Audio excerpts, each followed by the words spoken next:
বাঙালি চায়ের প্রতি যে কতটা আবেগপ্রবণ তা নিয়ে নতুন করে বলার কিছু নেই। আদি অনন্তকাল ধরে দেশ কাল রাজ্য রাজনীতি সবকিছু নিয়েই বাঙালি তুমুল বিতর্কের ঝড় তোলে সেই চায়ের থেকেই। সকাল হোক কিংবা সন্ধে নিয়মিত চায়ের ঠেকের আড্ডা কোনো মতে মিস করতে চায় না এই চা প্রেমী বাঙালিরা।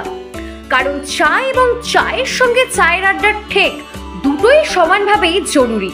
ঠিক তেমনই হুগলি শ্রীরামপুরে এমন এক চায়ের ঠেক রয়েছে যা দোকানদার ছাড়াই চলে আসছে বছরের পর বছর ধরে। শ্রীরামপুর চাতরা কালীবাবু শ্মশানের ঠিক বিপরীতে রয়েছে এমনই এক চায়ের দোকান। দোকানের বয়স প্রায় আনুমানিক 300 থেকে 350 বছর হবে। প্রাচীন কড়িবর্গার ছাদ দেওয়া সেই দোকান একসময় সেটি বাজারের দোকান হিসেবে ব্যবহার হতো, তবে দীর্ঘ 80 থেকে 90 বছর ধরে ওই দোকানটি ব্যবহার হচ্ছে এক চায়ের দোকান হিসেবে। কয়লার উনুনের চায়ের দোকানটিকে দেখলেই মনে হবে আধুনিকতা যেন ছেড়ে হঠাৎ করে কয়েক প্রজন্ম পিছনে চলে এসেছে সেখানকার মানুষজন।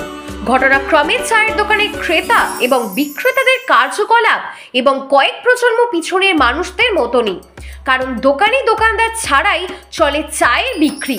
সন্ধ্যাবেলা চায়ের দোকানে আড্ডা এসে খোদ বিক্রেতারাই চা বানিয়ে নিজেরাই খেয়ে নেন, তবে চায়ের যা নির্ধারিত মূল্য হয় তা কিন্তু রেখে দিয়ে যান তারা ক্যাশ বাক্সের মধ্যে। চায়ের দোকানে নির্দিষ্ট কোনো বিক্রেতা নেই, আসলে পুরো চায়ের দোকানটাই চলে মানুষের ভালোবাসা দিয়ে। কারণ চায়ের দোকানকে এখানকার ক্রেতারা দোকান চায়ের দোকান হিসেবে নয় বরঞ্চ এক প্রতিষ্ঠান হিসেবে মনে করে থাকেন। এবং সেই চায়ের দোকানের এক মালিক রয়েছেন, তবে তিনিও চাকুরিজীবী।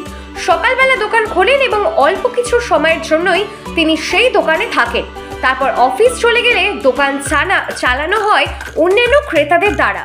নিজেরাই এসে চা তৈরি করে সেই চাই নিজেরাই পরিবেশন করেন। এই বিষয় নিয়ে একজন সেই সময়ের বিক্রেতা বলেন, আসলে তিনি চা বিক্রেতা নন, তিনি ওই দোকানে চা খেতে আসেন প্রতিদিনই। সন্ধ্যাবেলার এই সময়টা সেইভাবে চা তৈরি করার কেউ থাকে না এবং সেই কারণেই চা করার দায়িত্ব তিনি নিজেই তুলে নেন। অবসরপ্রাপ্ত জীবনে অনেকেই সন্ধ্যাবেলা আসেন সেখানে আড্ডা দিতে এবং গল্প করতে। কখনো তিনি চা করেন, কখনো বা তার বাকি সঙ্গীরা। এইভাবেই চলে চায়ের দোকান। কারণ এইভাবে যদি না চলতো তাহলে এতদিনে হয়তো সেই দোকান বন্ধ হয়ে যেত লোকের অভাবে। কতদিনের পুরাতন এই দোকান? মানে একেবারে শ্রীরামপুরের মধ্যে এলে শ্রীরামপুরে এই পুরনো দোকান তো অনেক পুরনো, 350 বছরে, তখন অন্য দোকান ছিল। এবারে 80-90 বছরের চা দোকান। আপনি কতদিন ধরে চায়ের দোকান? আমি ছোটবেলা থেকে, আমি এই দোকানের মানে নয়, কিন্তু ছোটবেলা থেকে 10 বছর ধরে নাও, আজকে মোটামুটি 54 বছর ধরে এই দোকানে যাতায়াত আছে আমার। মানে এই দোকান আপনি চালনা করছেন? না, আমি চালনা করি না, এখন উপস্থিত আমি। আচ্ছা, হ্যাঁ। মানে এই দোকানটা কি মানে তাহলে কি মানে যে কেউ চালনা করে নাকি? হ্যাঁ, এখানে যার যখন সময় হয়, কারণ আমরা সবাই চাকরিজীবী। আচ্ছা, ঠিক আছে। আচ্ছা, এবার যার যখন সময় হয়, আজকে আমার সময় আছে, আমি ছিলাম, এরপরে ও ধরে নেবে, একজন ধরে নেবে। মানে তাহলে এই দোকানের তাহলে মানে টাকাটা কিভাবে তাহলে কি হয়? টাকাটা যেটা হবে, যা যেরকম থাকবে সে বুঝিয়ে দেবে, মানে সে মালিককে বুঝিয়ে দেবে। মালিক একজন আছেন, তারপর আপনার এই দোকানটা চালান। হ্যাঁ, এখানে সবাই থাকে, সবাই যারা কাস্টমার তারাও কাজ করে এখানে। তারাও কাজ করে দেয়, তারাও দুধ এনে দেয়, চিনি এনে দেয়, যেটা এনে দেয় সবকিছু এনে দেবে তারা, সমস্ত কিছুই। মানে এমন একটা চায়ের দোকান যেখানে যেখানে সবাই কাস্টমারও এখানে এসে দোকানটা যাতে চলে, দোকানটা যাতে খোলা থাকে সেই চেষ্টাটা কাস্টমারও করে। হ্যাঁ, মানে আজ আপনি চালাচ্ছেন, কাল এখন না কেউ চালাতে পারে, সেটাই তার সময় হবে। মালিক সবসময় থাকতে পারে না, সেও চাকরিজীবী, সে চাকরি করে।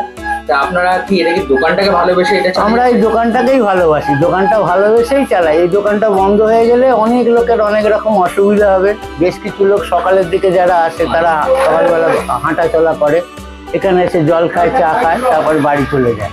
এই দোকানটা যদি বন্ধ হয়ে যায় তাদের বাড়ি থেকে বেরোনো বন্ধ হয়ে যাবে। এটা পুরোনো একটা স্মৃতি বলতে পারেন, হ্যাঁ, বা একটা প্রতিষ্ঠানও বলতে পারেন। এটা নামেই চায়ের দোকান, এটা একটা প্রতিষ্ঠান।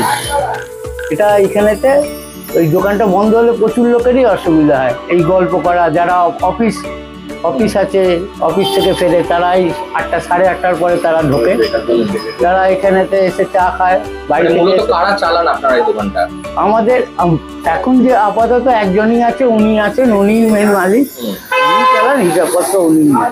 এবার আমার বাদ বাকি যেখানে ওনার সময় নেই তো আমি এলাম, আমার সময় নেই তো উনি এলো, বা একজন যে কেউ সে কাস্টমার যারা তারাও জানে যে কিভাবে চা এখানে তৈরি হয়, কিভাবে দেওয়া হয়। মূলত এলাকারই মানুষজন না, যারা সব আমরা সব এলাকার এখানকার পুরনো মানুষ, সব আমাদের এখানে বংশ পরস্পর তৈরি বাস। চায়ের দোকানটা বাঁচিয়ে রাখার জন্য কি? হ্যাঁ, চায়ের দোকানটা বাঁচিয়ে হিসাবে কত বছর চলছে এটা? ওই তো 80-90 বছর হবে। 80-90 বছর হয়ে গেছে।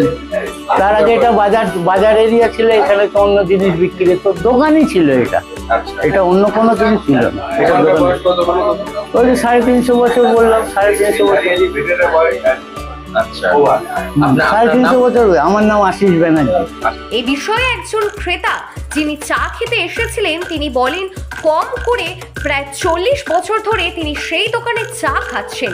এখানে যারা সন্ধ্যাবেলা বা দিনের বেলায় আড্ডা জমান তারা সকলেই প্রায় স্থানীয়, এবং পাড়ায় একটি চায়ের দোকান যাকে ঘিরে মানুষের মধ্যে এক অন্য ধরনের ভালোবাসা রয়েছে।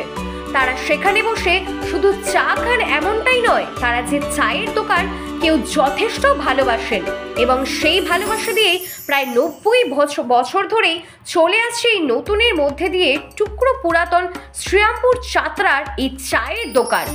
বিশেষত্ব হচ্ছে এটা একটা প্রতিষ্ঠান, যেটা আগে আপনি শুনলেন, এটা চায়ের দোকান হিসেবে ধরা হয় না, যেহেতু 100 বছরের ওপর আমার আন্দাজ দোকানটা চায়ের দোকান হিসেবেই চলছে।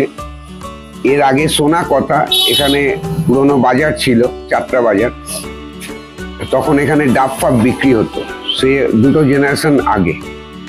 আমার দেখা, আমি যখন ছোট থেকে আসছি এখানে, 10 বছর 9 বছর বয়স, তখন নরেশ সোম বলে একজন ব্যক্তি ছিলেন, উনি ডানকান ব্রাদার্সে চাকরি করতেন, উনি চাকরি ছেড়ে দিয়ে এই দোকানটা চালু করেছিলেন। তা ইনি পরের জেনারেশন, মানে সম্পর্কে জামাই হন আর কি, আমরা জামাইদা বলেই ডাকি, ভালো নাম অশোক চক্রবর্তী। তা ব্যাপার হচ্ছে আমরা এখানে জেনারেশন টু জেনারেশন বাস করছি। তা জেনারেশন টু জেনারেশন বাস করার জন্যে আমরা একে অপরকে খুব ভালোভাবে চিনি, ফ্যামিলিগত একটা সম্পর্ক আছে প্রত্যেকের সাথে প্রত্যেকে। সেই জায়গা থেকে এটা একটা ইমোশন, যে মালিক থাকলেও বা না থাকলেও দোকানটা যদি কোনো প্রয়োজন পড়ে, কাউকে চা দেওয়ার প্রয়োজন পড়লো বা তার থেকে পয়সা নিয়ে ক্যাশে বুঝিয়ে দেয়া, এটা এইভাবেই চলছে। এটা আন্তরিকতা, মানে বাঙালির চায়ের প্রতি যে ভালোবাসা, এবং এখানে আসলে মানে বোঝা যায়। আর এখানে এই যে একটা সিস্টেম, বৈশিষ্ট্য যেটা, সেটা হচ্ছে এখানে সবাইকে 2 বার করে চা দেয়া হয়, মানে 5 টাকার আপনি চা খেলেন, আপনাকে 2 বার সার্ভ করা হবে।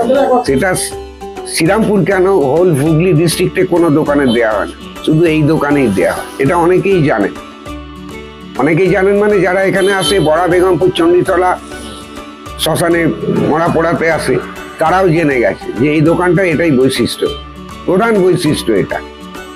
আপনি কত বছর চা খাচ্ছেন এখানে? আমি চা খাচ্ছি, আমার বয়স এখন 58+, 58+, তার মানে প্রায় ওই 48-49 বছর। 8-9 বছর বয়স থেকে চা বানিয়ে নিজের মতন খেয়ে নেন? না, চা বানাতে লাগে না, বানানো থাকে, কেউ না কেউ বানিয়ে রাখে। চা সার্ভ করতে হয় কখনো কখনো, হয়তো কাস্টমার রয়েছে, ওই দেখুন আরেকজন কাস্টমার চা দিচ্ছে। তা ব্যাপার হলো এখানে আন্তরিকতার ব্যাপার রয়েছে একটা, যেহেতু 2-3টে জেনারেশন সবাই সবাইকে জানে, ফ্যামিলি পজিশন জানে, তাদের আগের জেনারেশনকে জানে, সেই আন্তরিকতা থেকে এইগুলো করা হয়। আপনার নাম? পার্থপ্রতিম ভট্টাচার্য।